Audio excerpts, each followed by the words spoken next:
Salut, chers amis téléspectateurs, amis de Basket Forever, votre émission Basket Forever de retour sur la RTS. Ce soir, nous recevons les mégastars du basketball sénégalais. Retenez, ce sont les derniers à avoir gagné cette Coupe d'Afrique des Nations. Avant de vous les présenter, j'aimerais présenter nos condoléances à la famille de feu Habib Thiam. Basket Forever, c'est maintenant et tout de suite, Forever Man. Alors, après cette minute de silence, je m'en vais vous présenter ces stars que nous allons recevoir sur ce plateau. Sur ce plateau, nous avons tout ce que le Sénégal a de meilleur. C'est ce qui ont gagné 97. 97-2017, 20 ans déjà que le Sénégal court derrière cette Coupe d'Afrique. Et pour en parler, Cheikh Mbacké Diop. Cheikh Mbacké Diop, ancien joueur de l'ASFA, qui a fait ses premiers pas dans le basket sénégalais, qui a joué à l'ASFA, qui a terminé sa carrière, qui a fait un peu partout. On va dire c'est le globe-trotteuse de tout le basketball sénégalais parce qu'il a eu à jouer au Maroc, en Tunisie, au Qatar, pour ne citer que ces pays-là. Après Cheikh Mbacké Diop, Aly Ngouille Ndiaye. Aly Ngouille Ndiaye qui a joué à l'AS Fonctionnaire bien sûr, qui a eu à gagner beaucoup de titres avec l'US Gorée, qui aussi était 2 fois roi du basket au Sénégal. On se rappelle le couronnement avec Amsatou Mega. Après Aly Ngouille Ndiaye, Malick Fall. Malick Fall, Boy Sicap, qui a eu à jouer au CIBAC. Après le CIBAC, le Dakar University Club. Après le Dakar University Club, il a joué un peu partout, plus précisément en Tunisie. En Tunisie comme tant d'autres, comme Cheikh Mbacké. En Tunisie, après, il a joué à Saoudi. Aujourd'hui, Malick est garde rapproché au niveau de la principauté, de Saoudi.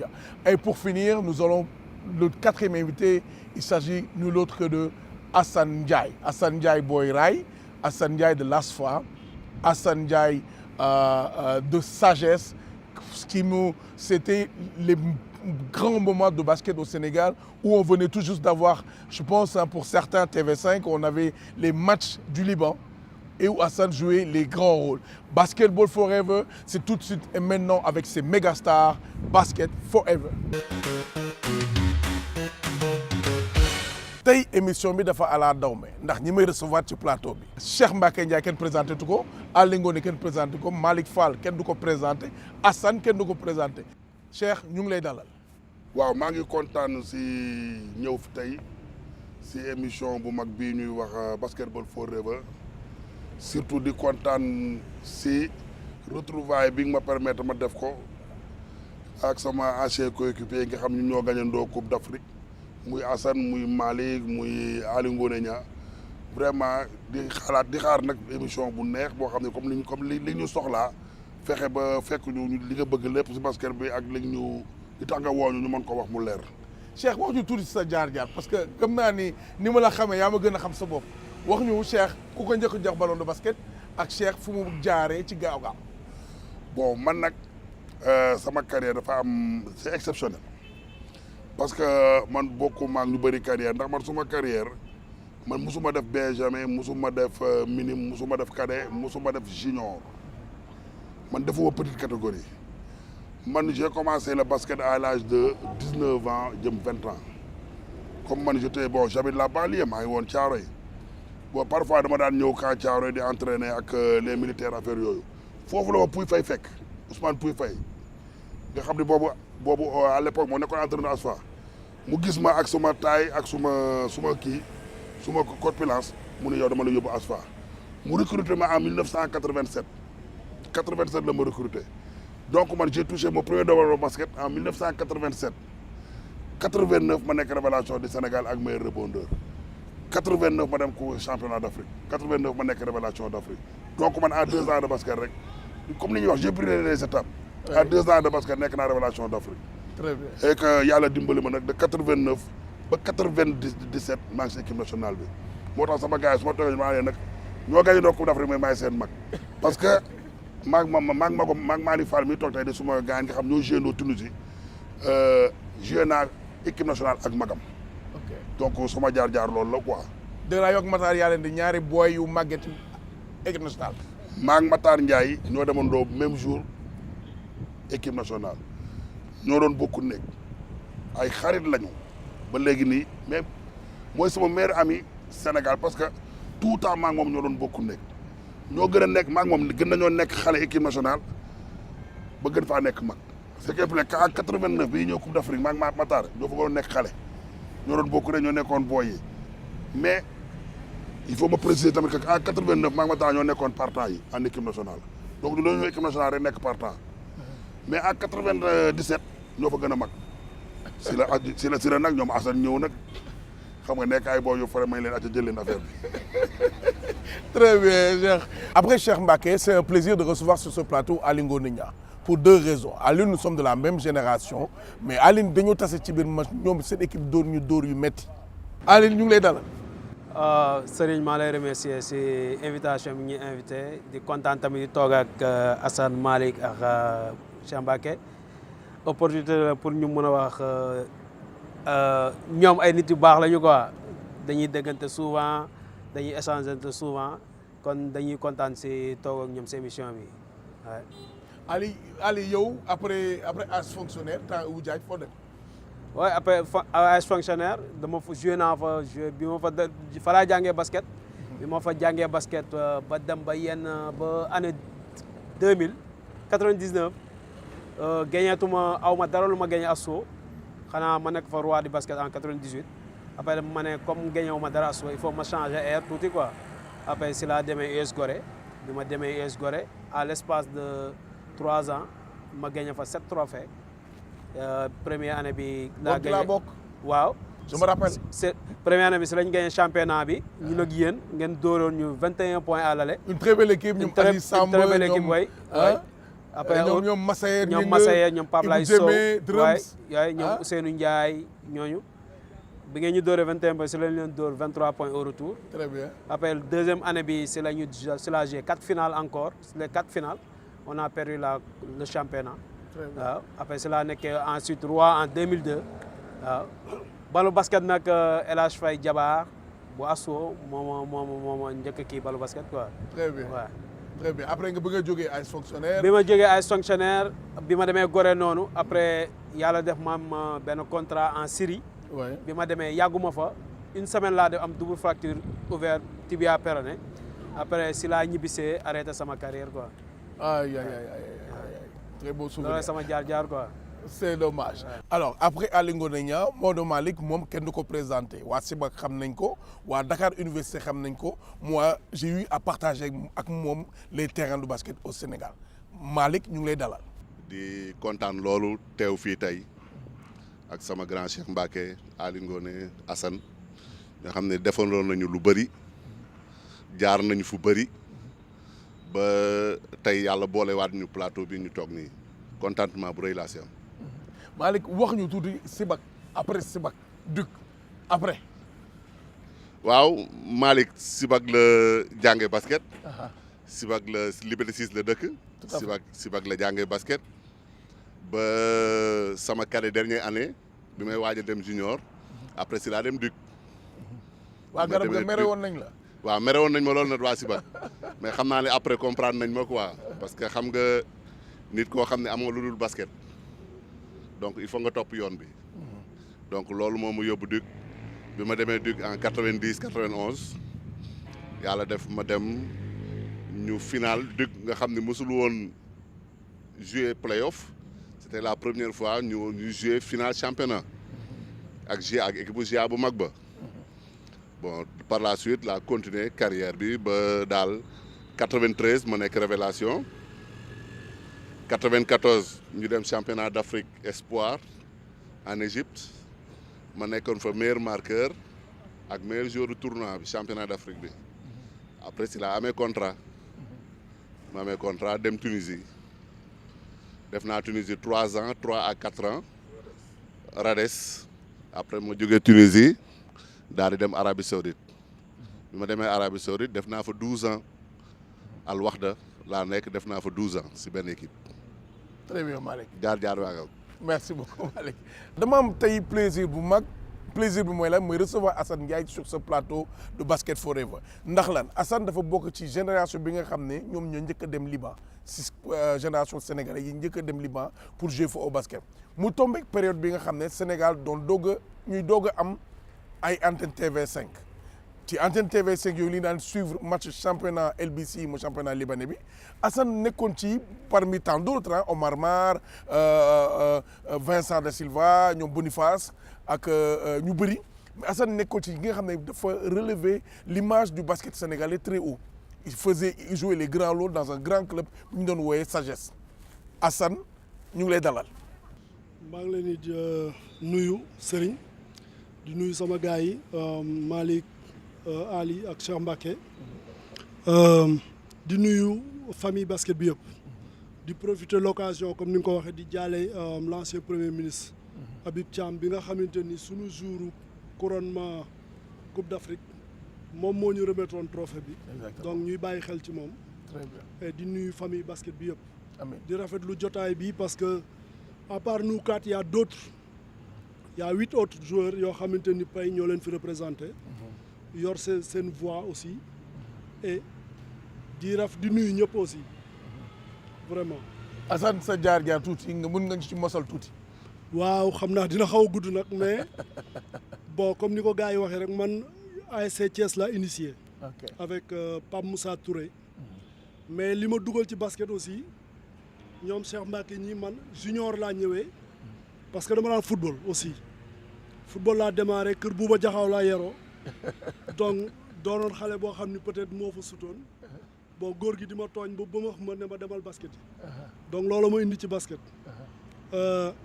yàlla def bi ma ñëwee aussi j'avais trouvé les Pabas ak Bassirou Badji Pouy Faye et les autres ñuy def 3e degré foofu lañ ma gisee y avait les Cheikh Mbacké aussi ak Matar qui était en équipe nationale ma leen di xool donc 3 ans après yàlla dimbali ma ñëw fekk si leen en équipe nationale. donc bi ma ñëwee ASFA sama rôle presque Bassirou Badji moo gën a joué après sama carrière donc ma jóge fa yàlla dimbali ma am contrat Tunisie fa laa fekk ay ñoom Malick ak Cheikh Sadibou Ba et d'autres yàlla def ma foofu tam ma def fa 2 ans gagné fa championnat arabe gagné fa et d'autres tant d'autres dellu si équipe nationale ñu gagné Coupe d'Afrique année boobu ensuite ci laa dem Liban aussi j'ai fait au moins 5 saisons là-bas. الرياضي اللي حاليا بعده متاخر نقطه وحده 10-11 حسان كمان عم بيجرب عن 3 نقاط حسان نداي محاوله اولي après ñëw jouer Alexandrie je pense Alexandrie au Caire une saison après je suis retrouvé au Qatar avant de revenir au pays.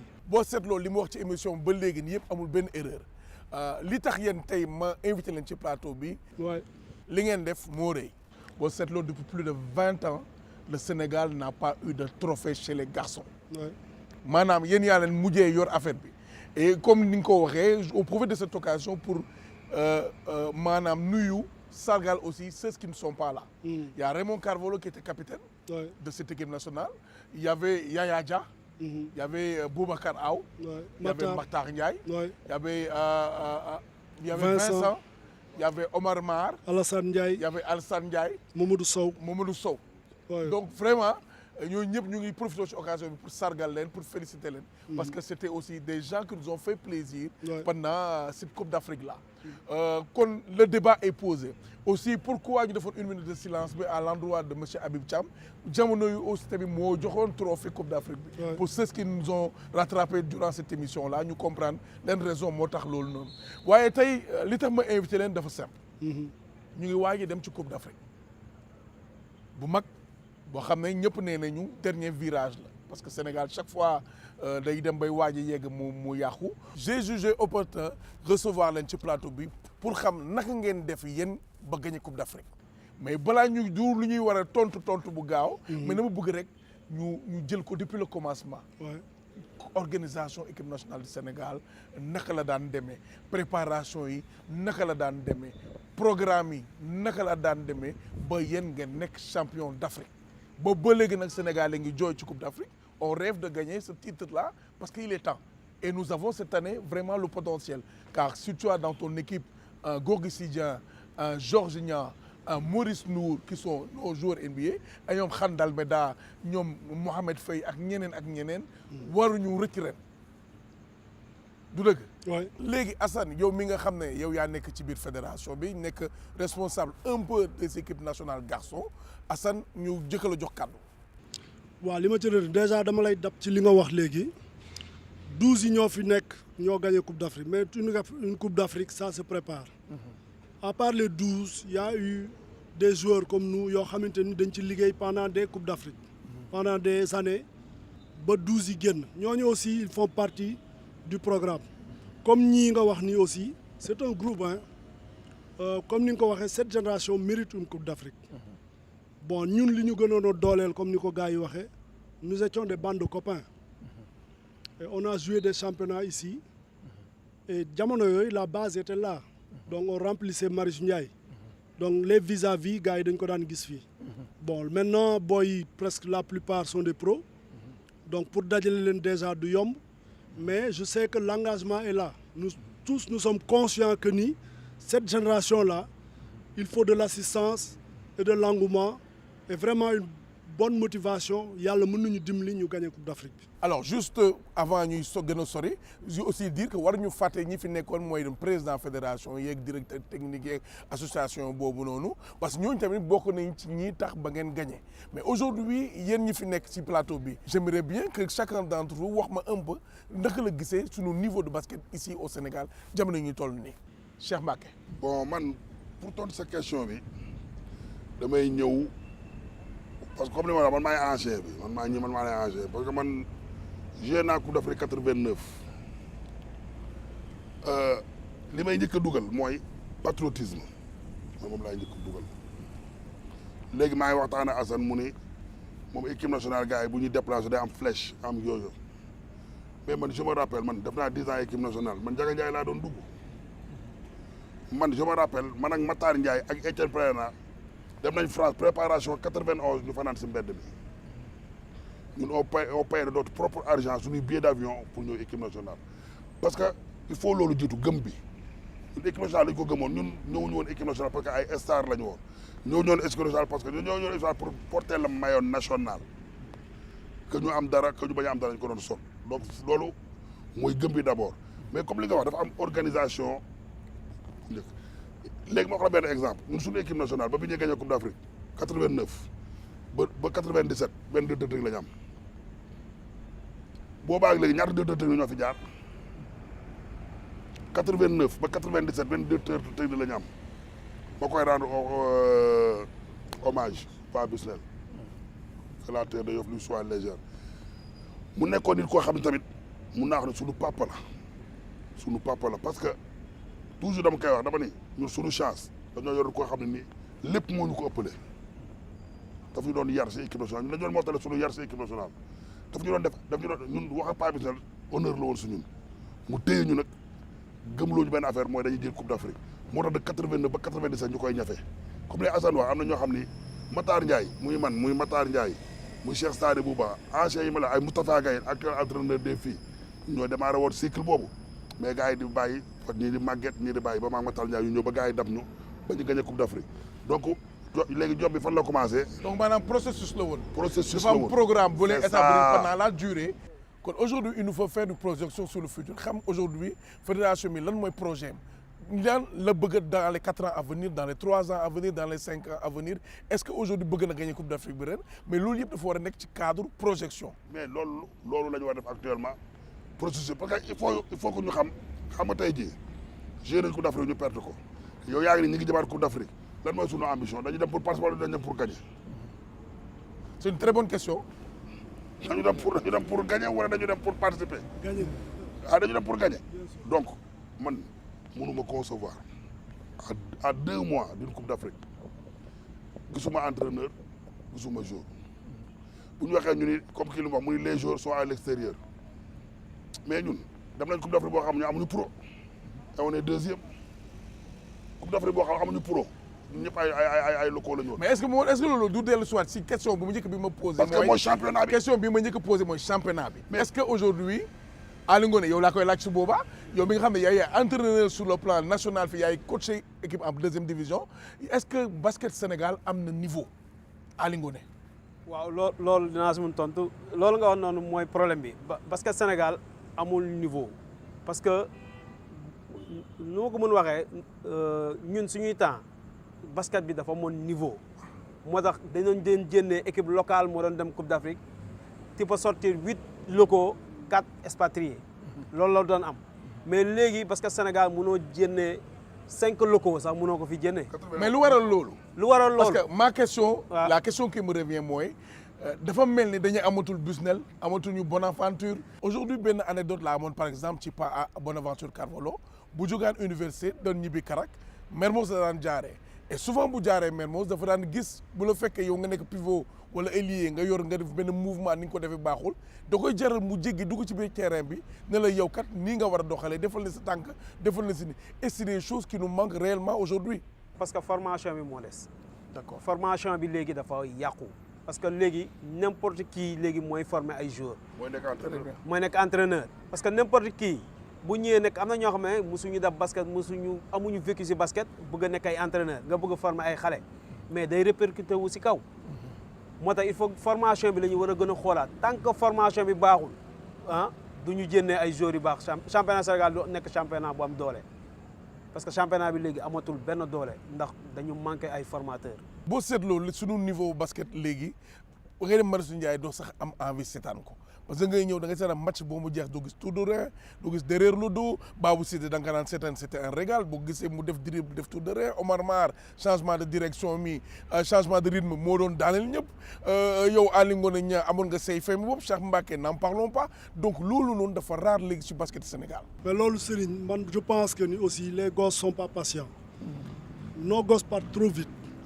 déjà fii à l'âge de cadet junior booy dem nañ déjà donc suñu majeure partie presque crème bi dañuy teel a dem la formation d'autres le font pour nous te ñun aussi comme li ma doon wax ak Cheikh ak ñoom Bac suñu profilu joueur ñun dañu am suñu profilu bopp dañu war a xool suñu joueur lan mooy suñu fort ñu déconcentrer suñu effort ci loolu comme li mu waxee aussi le programme est là processus la je pense processus la jéem a neexalaat motiver les joueurs parce que ñee concerné ñi nga xam ne ñoo nekk les pratiquants il faut qu'ils soient motivés pour mën a toog motivation boobu boo amee d'abord ci la engouement bi ñëw population bi ñëw ñi war a seetaan ensuite les sponsors vont suivre la télé et tout hein loolu mais les acteurs yi nga xam ne ñu ngi ci biir il faut déjà ñëpp def ci la main pour que ñoom ñu motiver d'abord. par rapport ak ñun boy ils sont motivés. yow tu es dedans yoo xam nga ni booy ñoom ils sont motivés. il parle de l'équipe nationale mais ñun ñu ngi wax ci formation à la base pour que suñu basket parce que ñun ñii comme ni ñu ko waxee dans nos championnats bi ñu daan jouer ñun suñuy championnat rek da daan feesal Marius Ndiaye da nga daan ñëw di seetaan match vis-à-vis dans tous les postes da ngay seetaan ay vis-à-vis ñoo xam ne dañu war a daje équipe nationale donc nos problèmes se règlent là-bas. te loolu mënutoo ko gis malheureusement au niveau des équipes nationales bon ni ñu waxante y a des acquis bu ñu waxante dëgg c'est pourquoi man damay féliciter le nouveau président de la fédération parce que au moins parmi nous xalaat na teg fi un ancien joueur boo xamante ni il est chargé des joueurs muy man mi di wax ak yow ça pouvait être Ali wala quelqu'un d'autre mais au moins ñu jege boy yi di leen xamal li fi nekkoon que ni au moins y a des efforts qui sont acquis léegi nag il faut de l'engagement il faut aussi bon c'est vrai que war nañ def plus hein liggéey moom du doy ñu di ko améliorer mais au moins il y a des acquis li ci des nag mooy volonté ak liggéey parce que aussi on peut pas avoir tout. waaw léegi Assane j'aimerais bien savoir yow mi nekk ci biir fédération bi naka ngeen organiser wu est-ce que aujourd'hui au niveau de la fédération vous avez un projet pour cette année naka ngeen continuer est-ce que deuxième division day am championnat wala tournoi lay nekk est-ce que la présidence de la fédération vous a assigné un objectif sur le plan technique est-ce que au niveau de la petite catégorie maanaam daal on aimerait bien que ngeen wax ñu un peu comment ça se passe. waaw bon xam naa ni du ma mën a peut-être répondre à la place du directeur technique mais je sais que ni y a un programme qui est là donc man j'ai entendu le président Babacar. parce que Cheikh Mbacké a fait une alerte. Ouais. Il dit on est à 2 mois de la Coupe d'Afrique. On n'a pas encore vu xamaguñu naka lay demee.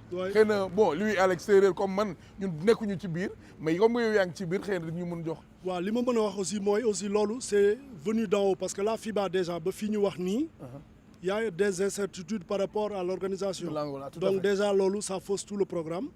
Bon, ñu ngi ci réfléchir, je pense que le problème sera réglé si peu. Mais li ma bëgg a wax mooy, man j'ai entendu le président dire que ni il veut que le basket se joue partout te loolu gars yi ngi ciy jéem. La D2 maa ngi discuter ak Bathie léegi. Jusqu'à présent gars yi ñu ngi xool formule yi par rapport ak nu ñu war a jouer quelle forme de façon formule championnat ou tournoi boo gën ci joueurs yi. On est au mois de juillet. Ah, mais c'est la D2, hein. C'est la D2. Donc loolu, comme je dirais, je ne peux pas répondre à la place du directeur technique, mais je sais qu'il y a un programme qui est là. Bon, nous, notre rôle, c'est de conseiller, hein, conseiller et donner nos avis. Donc là, bon, je ne peux pas du coup faire, mais à l'intérieur, je dis ce que je pense, hein, vraiment. Allez, yow mi nga xam ne yow entraîneur nga fan ngeen tollu yéen parce que depuis très longtemps yaa ngeen di préparé wu. C'est pas normal championnat première division commencé bay jeex championnat D2 di commencé parce que ñun man depuis novembre ba léegi maa ngi entraîné du ma am vacances saison bi day ubbi may di ko entraîné championnat bi bu commencé nga joué boo qualifié tournoi monté da ngay dem jouer tournoi monté bu jeexee bu fekkee da ngay yéeg première division amuloo repos da ngay enchaîner waat championnat première division moo tax il faut ñu xool formule boo xam ne moom la ñu war a def pour léegi championnat D1 buy commencer championnat D2 parce que c'est pas normal il y a la première division à 14 équipes deuxième division il y a 94 équipes c'est anormal Dakar il y a 23 équipes D2 c'est trop sans compter région loolu dafa bari loolu il faut ñu xoolaat ko comme li ñu wax D3 dafa war a am sinon championnat bi dañ koy jouer du relever parce que da ngay des fois D2 da ngay tànn ay équipes yoo xamante ne sincèrement parler waruñu sax jouer D2. Alors, c'est ainsi que se termine la première partie de votre émission Basket Forever. Retenez que dans 15 jours, vous allez pouvoir suivre la suite de cette émission. Donc, nous vous donnons rendez-vous dans 15 jours. Basket Forever, man, forever.